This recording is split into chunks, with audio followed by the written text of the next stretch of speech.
Now, I can certainly understand why a lot of Broncos fans were just ready to move on from Vic Fangio. I was kind of that opinion heading into this season. I could see some of the writing on the wall. You've got a brand new general manager that didn't hire him, so that's always a tricky spot for a head coach to be. The results haven't been super great, but how much greater were they really supposed to be in Denver? But we'll see what happens in 2021. Because that offense wasn't great, and it's not like he had a top talent to work with at the quarterback position or anything like that, and he didn't.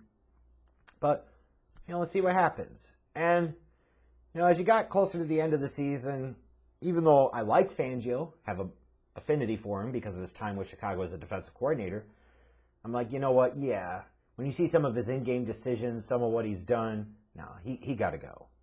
Totally get it. Totally respect Broncos fans for saying that, because he's not the one. Who knows if you'll end up hiring the one or not, but you know for sure he's not the one. And as soon as you absolutely identify that a head coach is not the one to take you to the promised land, then there is no reason to delay. You must move on immediately with the hopes that you can find the next guy that will be the one.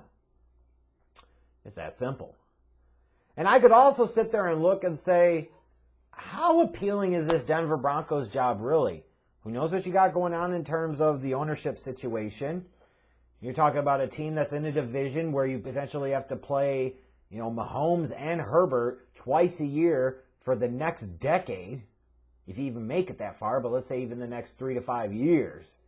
And you still have Derek Carr in the division, assuming he stays. If you're Denver right now, you absolutely, beyond question, have the worst quarterback situation of the teams in the division. That division is going to be a bit of a damn dogfight. Like, how appealing is that really? You don't have the answer at the quarterback position in-house at this time. You've got 3 quarterbacks that are clearly leaps and bounds ahead of anything you've got on the roster. It's a tough spot to be in. However, there are only 32 NFL head coaching jobs available, so no matter how good or bad the situation is, a head coaching opportunity is a head coaching opportunity, and it is always going to be appealing, and somebody's always going to want it no matter how much. Because even if it's really, really bad, you might say as a head coach, like, if I do anything good in this situation, even if I eventually get fired here, somebody else is going to see some appeal and interest in me at some point and hire me for that role at some time. And the Denver Broncos certainly aren't a mess like the Giants or the Jags or, somebody like that. So there'd be probably at least some appeal here. But I wonder how Broncos fans and Broncos media are reacting to Nathaniel Hackett. Are they doing backflips about this? Are they attempting to do mental gymnastics in terms of trying to talk themselves into this being the right decision and the great hire? Are they being realistic about taking kind of a we'll see attitude, like this could be exciting, at least he's on the offensive side, but I have some legit questions? Or are we just crapping on it all over the place? Interesting question to me. As far as Nathaniel Hackett, I feel like he was certainly destined at some point in time to get a top opportunity. He just was. It was going to be Denver, or it was going to be somewhere else. And no, it's not just because of his pigment. It's because of the situation that he was in the past couple of years. Like, he had the offensive coordinator label, even though he wasn't the play caller, really. And he worked with Aaron Rodgers and Matt LaFleur in Green Bay.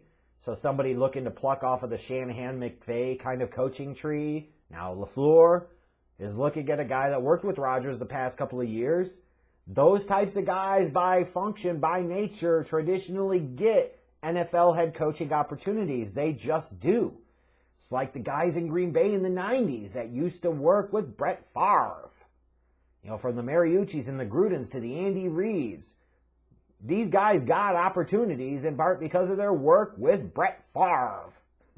So the point I'm getting at here is it makes sense when you follow that kind of logic that Nathaniel Hackett was going to get a top head coaching job somewhere. One of the 32 teams was eventually going to give him one. And it just happened to be that Denver was the one that made the plunge and made the offer.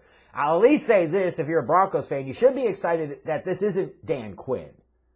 Like, it doesn't mean Nathaniel Hackett's the dude, but I didn't get all the Dan Quinn love. Like, why would you fire Vic Fangio to basically replace him with Vic Fangio, but a Vic Fangio version that's even worse in terms of coaching defense and even worse in terms of managing in-game situations? That's what the hell Dan Quinn is. Like, why in the hell would you go from a Fangio to a Dan Quinn? I didn't get it. And I gotta imagine some Broncos fans are doing the mental gymnastics trying to talk themselves into it, but if you really think about it, didn't make much sense, did it? Like, that's not changing anything. And so, at least Nathaniel Hackett does represent something different. At least Nathaniel Hackett is actually a representation of some type of change. Take that to mean whatever it does. I gotta imagine maybe Broncos fans are embracing this hire mostly because they believe that this is potentially laying the foundation or the groundwork to be able to facilitate and execute some type of trade to bring in Aaron Rodgers from the Green Bay Packers this offseason. Which we've heard before, the Broncos being a potential opportunity, being a potential landing spot, a potential destination, and he could certainly say, hey, on the surface, doesn't seem that crazy. Denver's defense pretty good. You bring in Aaron Rodgers, you have some nice young weapons in Denver with Judy, with Cortland Sutton, with Noah Fant. Like, the talent cupboard isn't bare, and maybe Aaron Rodgers is a big piece that you bring in that makes a big difference on all levels of your ball club, all levels of your organization, and changes your trajectory instantaneously.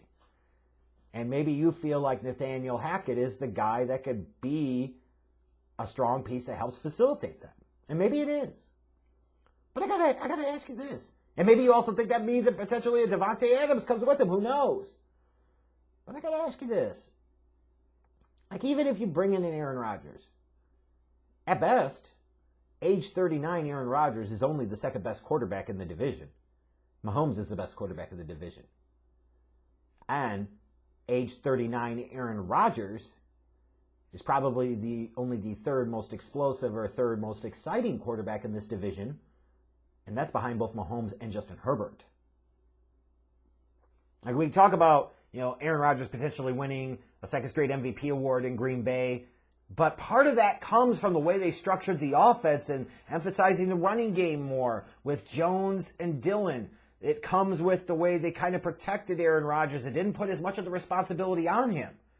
Like, you're bringing in an Aaron Rodgers, yes, but didn't throw for a ton over 4,000 yards, didn't have nearly the number of passing attempts as a guy like a Mahomes or a Herbert did. Herbert threw for over 5,000 yards this year. If you're asking me right now who I would take, you know what? Shit, I might take both Mahomes and Herbert over Aaron Rodgers. And I don't mean that to disrespect Aaron Rodgers. I'm just saying, like, you could start to see a little bit of a decline here, even though you're going to say, well, fuck yeah, back-to-back MVP awards. How much decline is there? If you really watch, and especially if you watch that damn playoff game, that's where I would get concerned. Somebody in the Denver Broncos organization thought so highly of that egg being laid in the playoffs, of that performance, that they hired Nathaniel Hackett, who, by the way, wasn't even the damn play caller. So now you're bringing in a guy who wasn't even the primary play caller in Green Bay, that's Matt LaFleur, to now he goes beyond that to basically skipping 2 levels of responsibility.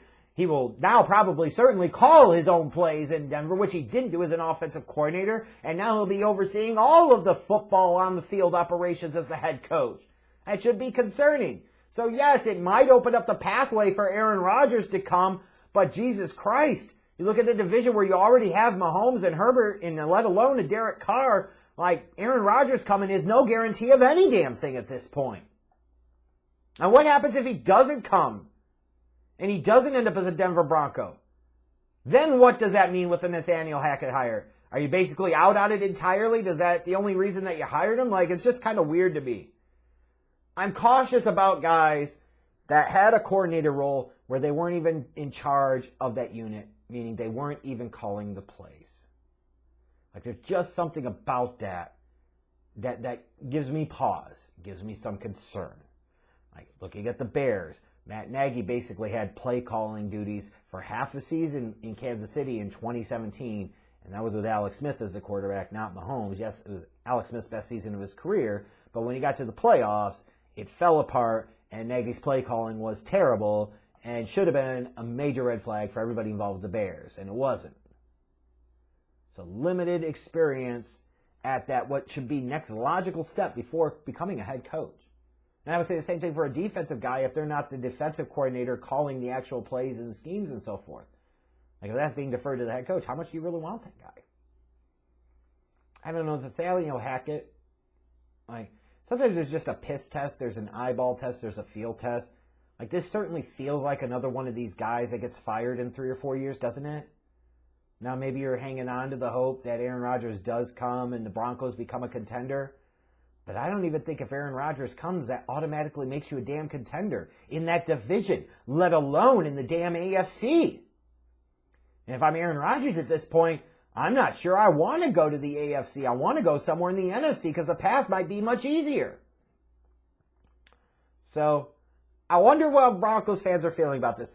Are you somewhat excited about Nathaniel Hackett only because he isn't Vic Fangio, or he isn't Dan Quinn, or that he is somebody from the offensive side of the ball? Or is it just primarily tied to the thought of association that he worked with Aaron Rodgers in Green Bay, this means Aaron Rodgers is coming to Denver? Okay, even if Aaron Rodgers does come, is that the ultimate answer? Is it? And what if he doesn't? I don't know. I'm just not that impressed by this hire, is all I'm going to say.